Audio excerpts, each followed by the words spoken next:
I'll tell you one thing. I found articles, not tripped in publications, but in very sophisticated publications, saying, forget Lyndon Johnson, forget the CIA, forget Fidel Castro. Mossad killed JFK because they were upset by what he had done to Ben-Gurion. In March 1992, Representative Paul Findley of Illinois wrote in the Washington Report on Middle Eastern Affairs, "It is interesting to notice that in all the words written and uttered about the Kennedy assassination, Israel's intelligence agency, the Mossad, has never been mentioned." 2 years later in his book Final Judgment, author Michael Collins Piper actually accused Israel of the crime. Of all the conspiracy theories, it remains one of the most intriguing. What is indisputable is that, although it was kept out of the eye of both the press and the public, a bitter dispute had developed between Israeli Prime Minister David Ben-Gurion, who believed that his nation's survival depended on it attaining nuclear capability, and Kennedy, who was vehemently opposed to it. In May 1963, Kennedy wrote to Ben-Gurion explaining why he was convinced that Israel's pursuit of nuclear weapons capability was a serious threat to world peace. David Ben-Gurion wrote in 1948, "What Einstein, Oppenheimer, and Teller, the three of them Jews, made for the United States could also be done by scientists in Israel for their own people." He met with all three of the physicists who worked on the Manhattan Project at various times to discuss nuclear matters. Edward Teller would tell the Israeli scientist Yuval Ne'eman in 1967, speaking of Israel's completion of the bomb, "I think that you are not idiots, and I am impressed by your high level, and I think that you have already finished, and the thing is now behind you. I do not think that the cat-and-mouse game with the Americans is healthy, and it will cause problems in the future, so I am going to tell the CIA of my impressions, and I'll explain that it is justified on the background of the Six-Day War." Ernst David Bergman was the father of the Israeli bomb, whose scientific knowledge earned him the respect of many. Shimon Peres became administrator of the nuclear program by 1955, and he spoke of his success at the project. "Ben-Gurion trusted me. Professor Bergman worked with me with no reservations. In time, I was able to win the trust and confidence of the other scientists, engineers, and senior personnel engaged in the project." Bergman stressed that procuring an Israeli bomb would guarantee that we shall never again be led as lambs to the slaughter.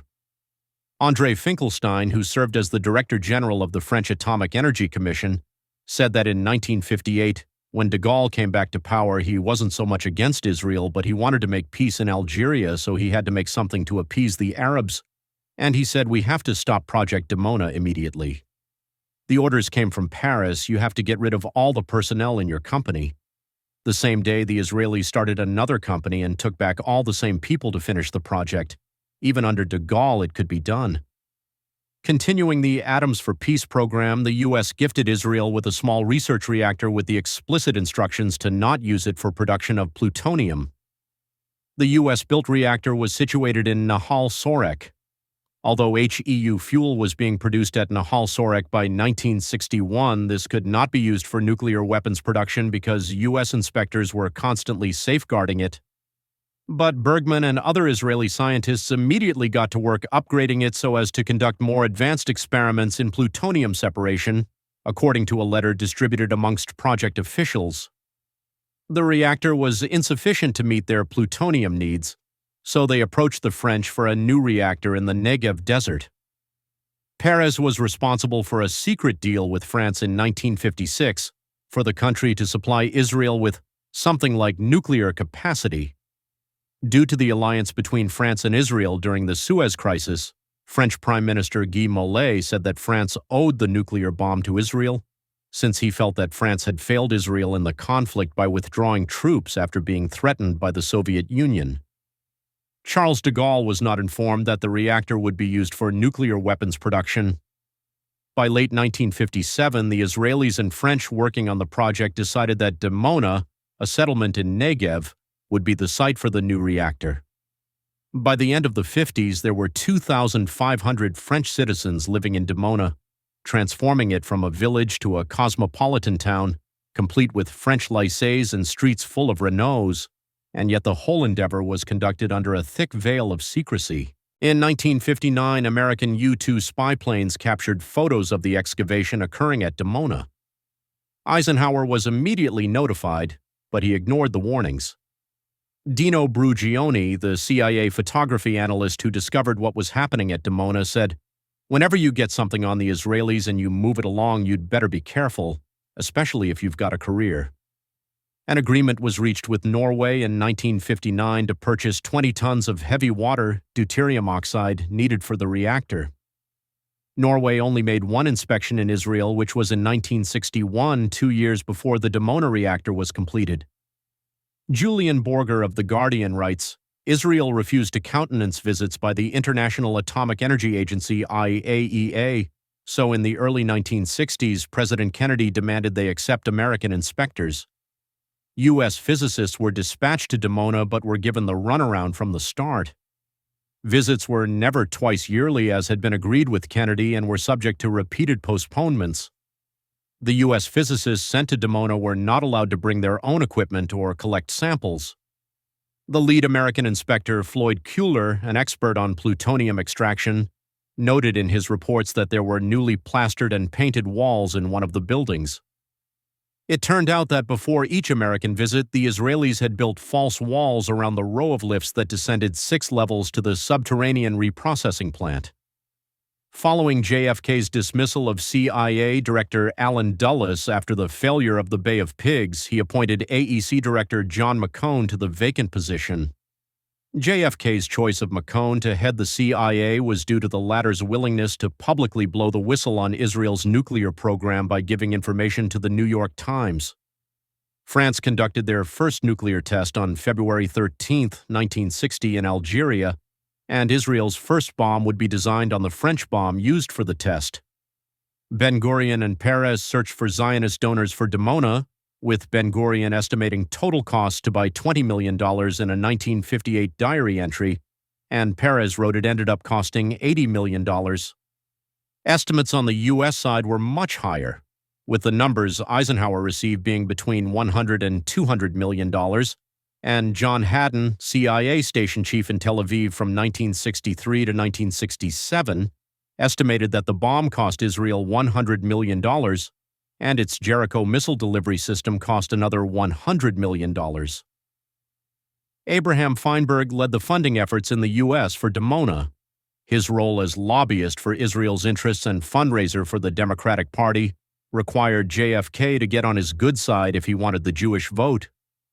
After acquiring support of the Israel lobby for his presidential campaign, Kennedy pardoned Haganah arms smuggler Hank Greenspun in 1961. Feinberg was joined by Henry Morgenthau Jr., using contacts from the Sonneborn Institute to acquire $40 million from about 25 millionaires, with 18 of the richest being Americans. The donor list is impressive. Samuel Zaks, head of the Canadian Zionist Organization, Louis Bloomfield, Canadian member of OSS during World War II and later legal counsel to another Dimona contributor, Samuel Bronfman, founder of Seagram Whiskey. Europeans that were said to have contributed included Baron Edmund de Rothschild of the English banking family, Baron Isaac Wolfson, founder of a successful mail-order business in Britain, and Baron Marcus Seif, son of Israel Seif, who founded the Seif Institute, chair of a large British retailer and later chancellor of the Weizmann Institute. A French citizen, Gustave Levin, was another Dimona donor. His fortune came from the mineral water company Perrier, which he founded. It took a while, but President Eisenhower eventually learned that these wealthy members of the international Jewish community were providing large sums of money to finance Dimona's construction. The Weizmann Institute played a major role in the development of the bomb through its radioisotope department and sending scientists abroad to conduct nuclear research.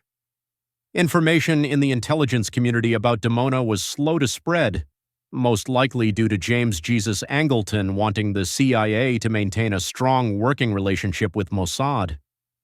AEC chairman John McCone made Dimona known to the public in December of 1960 because he was tired of constant Israeli lying. On January 19, 1961, the day before John F. Kennedy's inauguration as president, he and his senior team attended a meeting with President Eisenhower select members of his cabinet including Secretary of State Christian Herter. Herter was candid with Kennedy about Israel's nuclear program, saying that by 1963 they would be producing 90 kilograms of plutonium for weapons development. Kennedy assigned Meyer Feldman, who worked with Kennedy during his campaign, to be Deputy Special Counsel, where he worked as an informal advisor on Israel, acting as both a liaison to the Jewish Committee and a secret envoy to Israel for both the Kennedy and Johnson administrations. It was a strange appointment, for as Avner Cohen, who interviewed Feldman, writes, when Feldman suggested to Kennedy that he might not be the right person due to his bias in favor of Israel, JFK responded that that's exactly why he wanted him for the position. In that role, Feldman had access to all diplomatic cables and intelligence reports on the Middle East. Significantly, Kennedy delegated the two most sensitive issues requiring face-to-face meetings with Israeli leaders to Feldman. Since Feldman was a Zionist, this seems to have been a strategic move on Kennedy's part to make his administration not appear to be anti-Israel, especially given the history of Joseph Kennedy. In March 1961, JFK sent Meyer Feldman along with Abraham Feinberg to meet with David Ben-Gurion about Dimona, an ironic decision given Feinberg's role in financing Dimona. At this point, Feinberg was serving as a senior advisor on Israeli affairs for his third consecutive U.S. president. JFK's choice of Feinberg for this task may have to do with Feinberg helping Kennedy to get hundreds of thousands of dollars donated to his presidential campaign by a group of prominent Jews, which helped him secure 81% of the Jewish vote. Kennedy rewarded Feinberg once he became president by giving his brother, Wilfred Feinberg, a position of federal judgeship. Abraham Feinberg was also a close friend of Ben-Gurion, making it easier to introduce the request of a meeting with Kennedy. Feldman and Feinberg were able to negotiate with Ben-Gurion, and the resulting compromise was that Ben-Gurion would have a personal meeting with Kennedy in exchange for allowing the first American visit at Dimona. Two scientists associated with AEC, Ulysses Stabler and Jesse Croce, were chosen by the AEC to make the Dimona and other nuclear facilities in Israel inspections from May 17th to May 20th that same year. They reported back that they found nothing hidden during their tour and were told that the reactor would only be used for peaceful purposes. However, they understood that the reactor eventually will produce small quantities of plutonium suitable for weapons. Further, they also noted that the 26-megawatt reactor was intended to be operational by 1964, and its primary purpose was to prepare technicians to operate power reactors that the Israelis intend to build in the future. Before this visit, in April 1961, two American scientists made a brief tour of Dimona. These were Eugene Wigner and Isidore Isaac Rabi, who both worked on the Manhattan Project. In 1961, Wigner had a teaching position in Israel, and Rabi could claim a position on the board of governors of the Weizmann Institute of Science. Another visit to Dimona occurred on September 26, 1962, and the two AEC scientists, Thomas Haycock and Ulysses Stabler, were led on a tour by Yuval Ne'eman, who suggested the tour, which lasted 45 minutes. Haycock and Stabler said they believed the reactor at Dimona was only being used for research purposes, not production.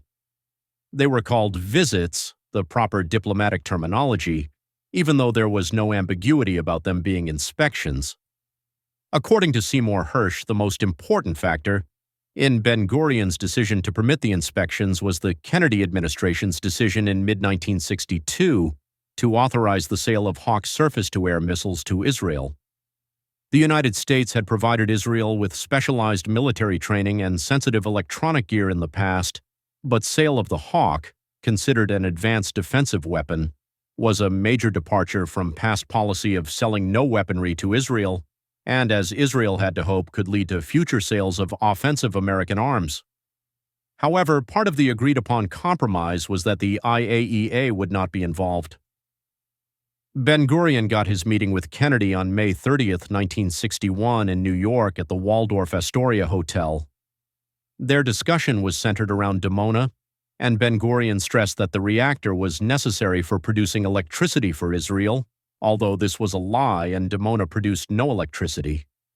Ben-Gurion said that, in another 3 or 4 years' time, we will have an experimental plant for separation, of plutonium, which is in any event necessary for every nuclear power plant reactor, hinting at Israel's future capacity for creating nuclear weapons. He also said, there is no intention to develop weapons capacity now. He mentioned, for the time being, the only purposes of the Dimona reactor are for peace, and that we will see what happens in the Middle East. Kennedy was focused on stalling Israel's production of nuclear weapons. He told Ben-Gurion, "It is to our common interest that no country believes that Israel is contributing to the proliferation of atomic weapons." Speaking of that meeting, Ben-Gurion said that Kennedy looked like a boy of 25. "I thought he was a leader, a statesman, and I saw that he was a politician." He further said, "At first I did not take him seriously." Feinberg later said that there's no way BG was dealing with JFK as an equal, at least as far as BG was concerned. He had the typical attitude of an old-fashioned Jew toward the young. He disrespected him as a youth. BG could be vicious, and he had such a hatred of the old man Joseph Kennedy. Kennedy wanted IAEA inspections of Dimona, at which point the fines would be forwarded to Nasser, but this was never accomplished. Feinberg worked furiously to prevent any full inspection of Dimona and warned Secretary of State Robert McNamara that continuing to press on this issue would lose Kennedy the Jewish vote come next presidential election cycle. Once the reactor at Dimona ran in the startup phase, Israelis took over operations from the French in either 1963 or 1964. Excavation for the co-located reprocessing plant for extracting plutonium from the reactor's blanket material began in 1963, construction ended in about 1965, and the first production of separated plutonium occurred in 1966. In the years 1963 to 1964, Israel obtained 80 to 100 tons of uranium oxide, known as yellowcake, from Argentina, which was essential for plutonium creation for the Dimona reactor. This decision was provoked by France ending uranium exports to Israel in spring of 1963. The Israelis had refused to sign an agreement to purchase uranium exclusively from France, so Argentina became the choice for their next supplier. It is generally estimated that Israel acquired its first nuclear weapon between 1965 and 1968. On December 27, 1962, Kennedy held a meeting with Golda Meir in Palm Beach, Florida. Kennedy said that he hopes Israel could give consideration to our problems on this atomic reactor. "We are opposed to nuclear proliferation. Our interest here is not in prying into Israel's affairs, but we have to be concerned because of the overall situation in the Middle East." She reassured the president that there would not be any difficulty between us on the Israeli nuclear reactor. Following the meeting, Kennedy pressed for the CIA to collect more information on Dimona. Israeli nuclear scientists visiting the U.S. had been monitored by the U.S. government since at least 1961, and this practice continued through the duration of the Kennedy administration. Kennedy confided to his friend Charles Bartlett that the Israeli sons of bitches lie to me constantly about their nuclear capability. During 1963, an informal agreement was made between the Kennedy administration and Israel that neither nation would spy on each other. Of course, this was not followed. Kennedy issued National Security Action Memorandum No. 231 on March 26, 1963, directed towards the heads of state, AEC, and CIA. The memo, drafted by McGeorge Bundy, reads, "The President desires, as a matter of urgency, that we undertake every feasible measure to improve our intelligence on the Israeli nuclear program, as well as other Israeli and UAR advanced weapons programs, and to arrive at a firmer evaluation of their import. In this connection, he wishes the next informal inspection of the Israeli reactor complex to be undertaken promptly and to be as thorough as possible. In view of this great concern over the destabilizing impact of any Israeli or UAR program looking toward the development of nuclear weapons, the President also wishes the Department of State to develop proposals for forestalling such programs. In particular, we should develop plans for seeking clearer assurances from the governments concerned on this point and means of impressing upon them how seriously such a development would be regarded in this country." A meeting between Kennedy and Shimon Peres was held on April 2, 1963, It was originally meant to just be between Peres and Meyer-Feldman about Israel wanting to purchase Hawk missiles. But beforehand, Kennedy and Feldman planned to have Kennedy run into Peres in the hallway, which initiated a 30-minute informal meeting between the two. This would be the first time that Israel's policy of nuclear opacity was given in the U.S. Kennedy pressed Peres by saying, "You know that we follow very closely the discovery of any nuclear development in the region. This could create a very dangerous situation. For this reason, we monitor your nuclear effort. What could you tell me about this?" To which Peres replied, "I can tell you most clearly that we will not introduce nuclear weapons to the region, and certainly we will not be the first." April 2nd is also the day when Walworth Barber, the U.S. ambassador to Israel, gave the U.S. demand of semi-annual inspections of Dimona to Ben-Gurion. 2 weeks went by without an answer, and on April 19th, Secretary of State Dean Rusk told Barber that Department wishes you press him if necessary for affirmative reply semi-annual visits to Dimona, and specifically a first such visit in May. We attach considerable importance to this. On April 26th, Ben-Gurion sent a letter to Kennedy warning about the forthcoming destruction of Israel due to the Treaty of Federation signed by Egypt, Syria, and Iraq on April 17th.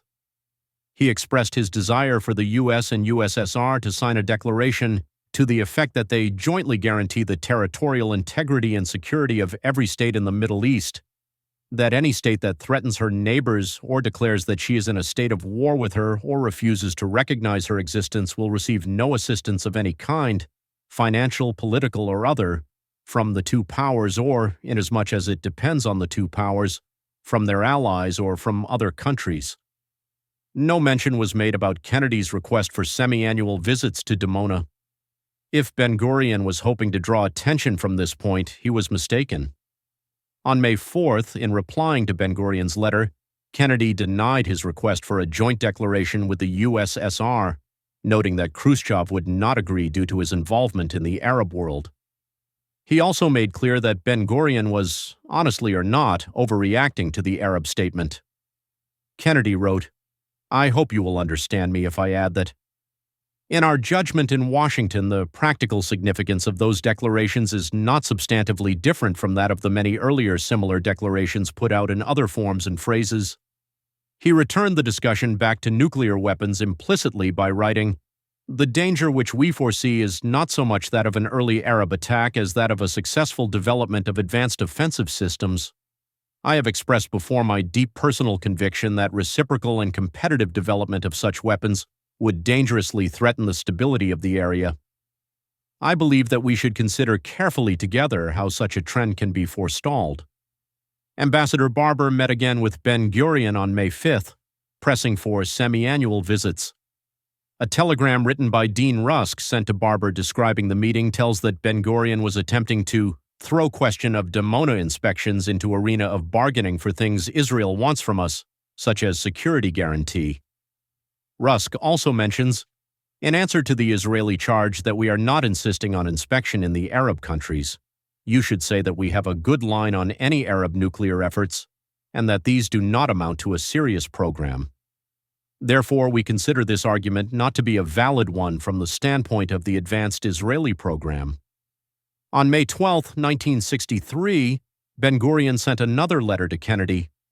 He attempted to connect Nasser with Hitler, as he did in his previous letter, saying that, "Knowing them, I am convinced that they are capable of following the Nazi example." Nasser is in fact adopting the National Socialist ideology of the Nazis. For many years, the civilized world did not take seriously Hitler's statement that one of his aims was the worldwide extermination of the Jewish people. I have no doubt that a similar thing might happen to Jews in Israel if Nasser succeeded in defeating our army. He again did not mention Dimona or semi-annual inspections, but his explicit inference of another Holocaust was his hope of conveying to Kennedy that it was necessary for Israel to acquire nuclear weapons. But making comparisons to Hitler would have no effect on Kennedy. In a diary entry dated August 1st, 1945, following the German defeat, after visiting the Führer's Bavarian Berghof residence and Eagle's Nest mountain retreat, Kennedy wrote, After visiting these two places, you can easily understand how that within a few years Hitler will emerge from the hatred that surrounds him now as one of the most significant figures who ever lived. He had boundless ambition for his country, which rendered him a menace to the peace of the world, but he had a mystery about him in the way that he lived and in the manner of his death that will live and grow after him. He had in him the stuff of which legends are made. The most ominous part of Ben-Gurion's letter was when he wrote, "Mr. President, my people have the right to exist, both in Israel and wherever they may live, and this existence is in danger." Although he expanded on this claim and said that another calamity among the Jewish people could be avoided by a joint U.S.-USSR declaration, it can be inferred that he is also speaking about U.S. inspections of Dimona. On May 14th, Ambassador Barber had another meeting with Ben-Gurion. The telegram of the meeting reads, after the ambassador had pressed hard for semi-annual visits to Dimona Reactor, Ben-Gurion interrupted with, "We know they, UAR, are building something bigger. We know Nasser is making unconventional weapons. He has some foreign experts. He is sending some people abroad. We are afraid when he has missiles with nuclear warheads, he will do it, destroy Israel. What will you do to him? If it comes to war, we must rely on ourselves." Ben-Gurion later said he was not sure that telling Nasser about Dimona had the effect of diminishing UAR efforts in the nuclear field. Maybe it is better that Nasser be a little afraid. The meeting ended by Ben-Gurion promising to consult the cabinet. This was as close to Ben-Gurion telling the U.S. that they would continue to pursue a nuclear weapons program without explicitly saying so. Kennedy responded with a letter on May 17th. Instead of the usual formal diplomatic speak, Kennedy takes a more aggressive approach. "I am sure that you will agree that there is no more urgent business for the whole world than the control of nuclear weapons. The dangers in the proliferation of nuclear weapon systems are so obvious that I am sure I need not repeat them here." He went on to mention their initial meeting where Ben-Gurion said that he agrees to further inspections of Dimona. "We are concerned with the disturbing effects on world stability which would accompany the development of a nuclear weapons capability by Israel. I cannot imagine that the Arabs would refrain from turning to the Soviet Union for assistance if Israel were to develop a nuclear weapons capability." Kennedy writes that the U.S. commitment and support to Israel would be seriously jeopardized in the public opinion in this country and in the West as a whole if it should be thought that this government was unable to obtain reliable information on a subject as vital to peace as the question of the character of Israel's effort in the nuclear field.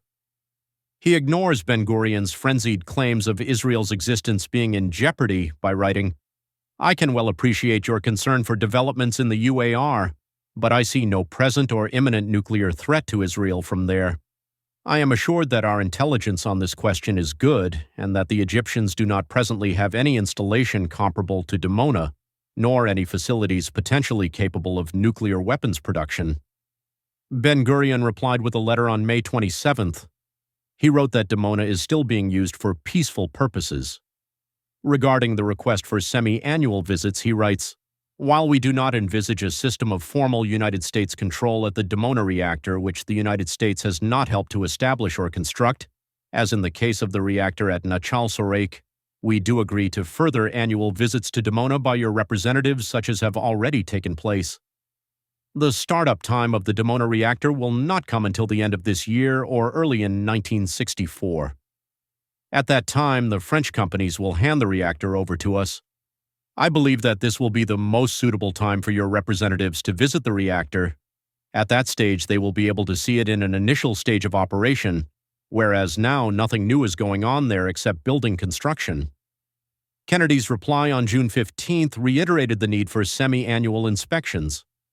Because of the crucial importance of this problem, however, I am sure you will agree that such visits should be of a nature and on a schedule which will more nearly be in accord with international standards, thereby resolving all doubts as to the peaceful intent of the Dimona project.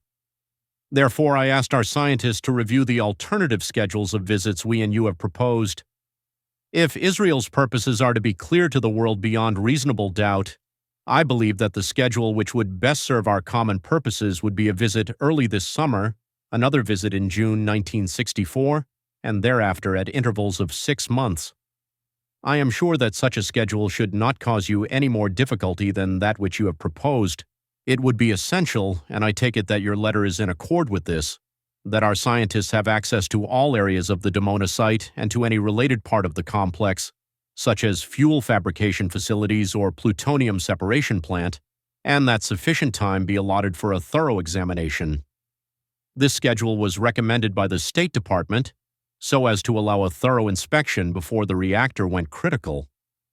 Kennedy's letter arrived on June 16th, just as Ben-Gurion resigned as Prime Minister without him reading the letter's contents. Even though Ben-Gurion retired, he wasn't done working. Ephraim Halevi, who served as the Mossad's liaison officer to the CIA station in Tel Aviv in the early 1960s, said that Ben-Gurion ultimately left office in 1963 and Angleton went down to Sde Boker, Ben-Gurion's home in the Negev, to meet him. I didn't attend those meetings. Those were just the two of them. He had business to transact. The discussions between Angleton, the most powerful supporter of Israel in the American intelligence community, and Ben-Gurion, who would acquire nuclear weapons for Israel by any means necessary, could not have been peaceful in nature.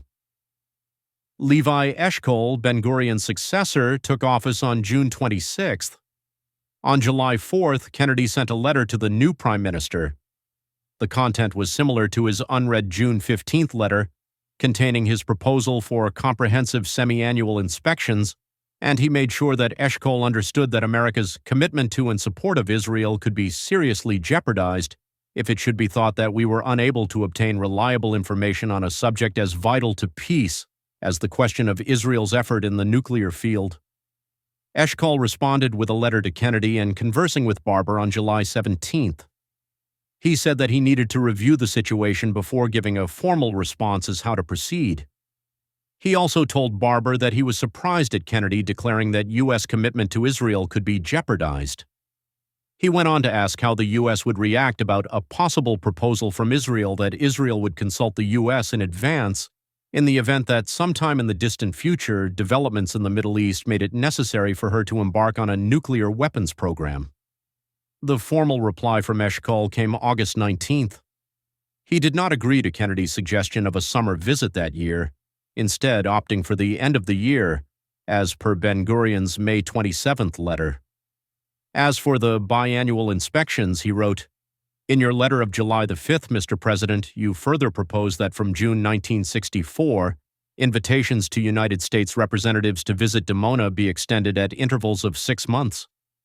Having considered the request, I believe that we shall be able to reach agreement on the future schedule of visits." Barber noted that Eshkol believes it desirable that Nasser not be completely assured that Israel is not working toward nuclear weapons production. Kennedy's August 26th letter expressed his gratefulness for allowing visits to Dimona on a regular basis.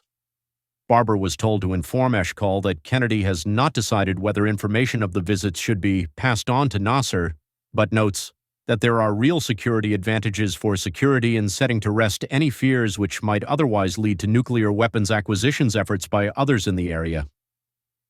Barber was also told to carry the message that Kennedy has not yet made a decision on the security agreement to Israel that Ben-Gurion asked for initially in his May 12th letter, but he will inform Eshkol of his decision soon.